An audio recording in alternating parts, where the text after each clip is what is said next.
Magandang araw, mga madaming sir. Alam nyo ba na magluluto ang person ngayong araw? Oh no! Dahil sa mababait nating neighbor sa nagbigay ng malunggay, tanglad at saka ng papaya, let's go cook tinola! O, kita nyo yan?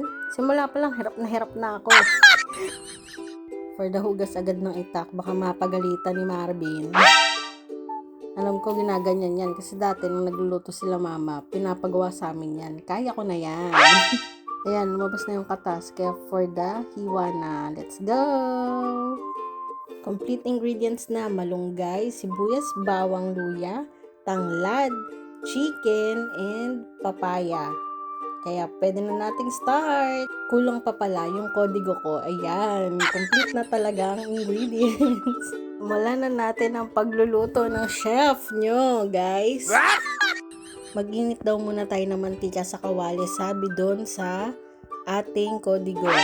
Ang next natin, ilagay na daw ang bawang, sibuyas, luya. Yan, pinaghalo-halo ko na para hindi na ako mahirapan. Nasunod na din daw natin agad yung chicken para ma-prito-prito daw siya. Yan. Tapos halu-haluin natin. Then, okay na yan. Sabi maglagay ng 1 teaspoon. Dahil wala ako noon, 1 tablespoon ilagay natin. Oh no! Tapos, nilagay ko na yung tanglad. Ang hirap na haluin. Ang tigas. Ayan, nilagay ko na lang sa gilid. Ayan, mali na. Nagbida-bida kasi ako. Nilagay ko na yung papaya. Dapat pala nilagay ko daw muna ng tubig bago yung papaya. Pinipindot ko. Ang tigas-tigas tuloy. Okay na to. Pakuluan na lang natin. Tapos takpan natin. Then wait na lang tayo. Ohoy, pwede na mag-asawa ang person. Ay, pwede na ipagluto ang asawa. O, diba? Nakalimutan yung malunggay. Ayan, pinatay ko na yung apoy, tapos nilagay ko na lang yung malunggay. Ito na yung dinner ko for later.